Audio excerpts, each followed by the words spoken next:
Thanks for joining me for the wave. Always a fun project to think about. Movement of water, and how difficult it is to portray that movement.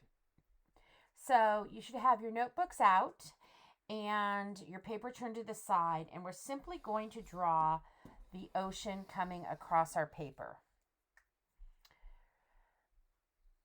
Now, I'm doing it in Sharpie just so that you will have the ability to see. Then I want you to take and come on up and figure out how you want your wave to move. Okay? So it could be making more of a circle here. It could be touching here, but it doesn't have to be touching here. So think about that shape.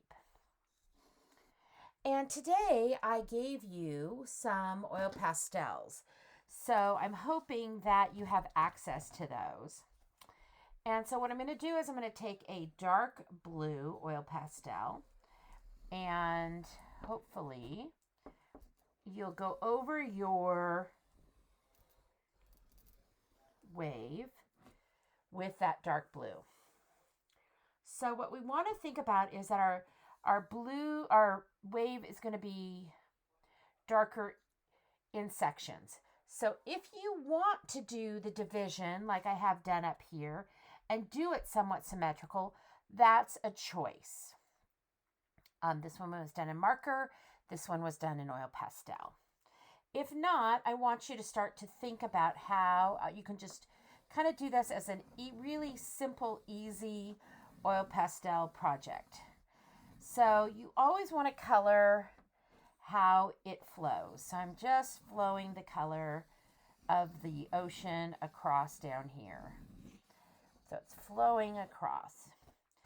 So I have a dark blue, and then I'm going to take an easy lighter blue. And again, I'm just showing that the water is flowing across here.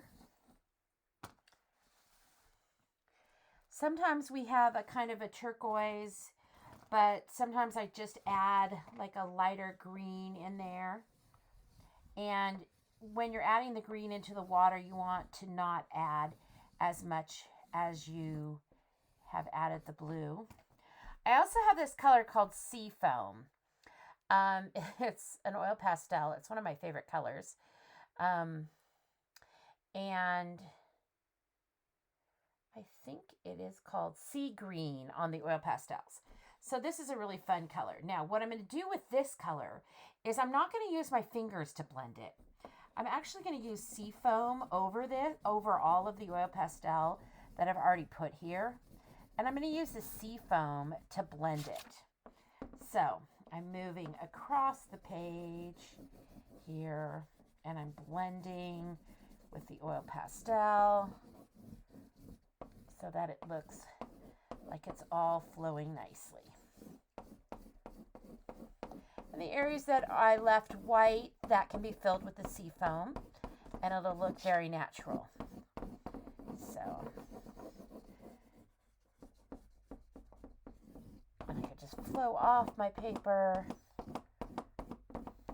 like that. Okay? Then let's talk about my wave flowing this way. So the wave is coming off here.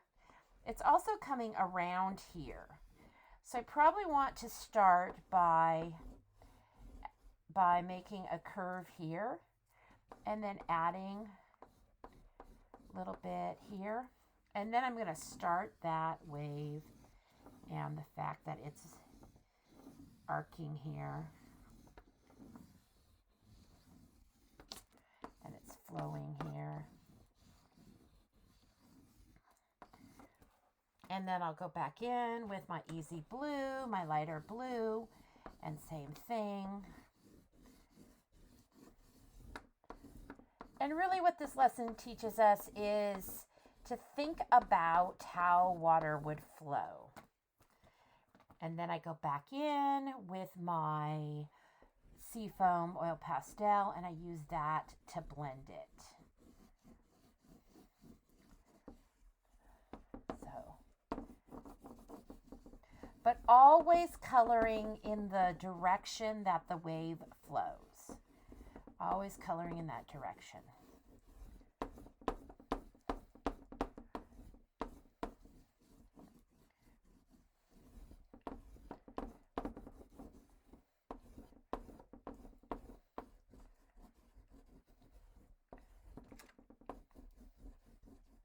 Now, it may be darkest in this section right here. So then I'm going to go back in with my dark blue, and I'm really going to actually apply a little darker over here so that it does look dark. And I might carry that up and around here to kind of show that depth of the water, how it can be lighter. So I'm bringing it out here. I'm bringing it up and out, and then kind of having it flow off the paper here, creating the illusion of the lights and darks.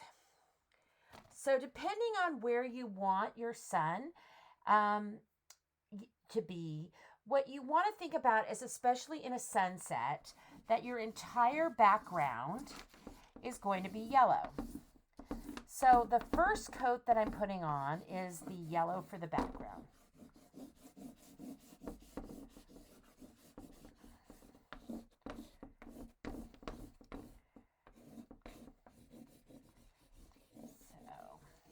Again, across the page, like that, across. So if I've got 100% yellow, I can have just about 50% or maybe less of the orange.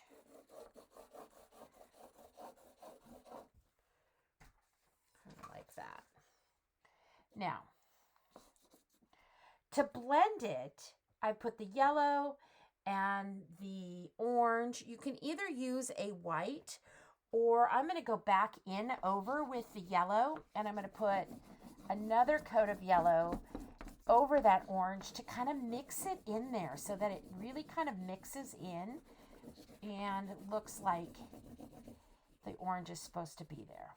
Now, you can see I kind of left that vacant in there. I don't know, I was kind of thinking like I wanted to do like an orange moon in here. So I put the orange there, and then I go over it with some yellow. And anytime you're doing something round, think about coloring it round. So I'm coloring it round. So I'm actually kind of just kind of mixing it in there. So I've got a lot of yellow over it so that it kind of looks like it's in the background. Really simple project. If you finish early, you can go back into your journal, and finish either coloring your person playing sports. It looked like all of you finished your eagle, so that was good. So this will be your first project, and then if you have time, you'll work on the other. Hope you enjoyed this. It's a really simple project, a lot of fun, and I hope you have a great Thursday, and I'll see you next week.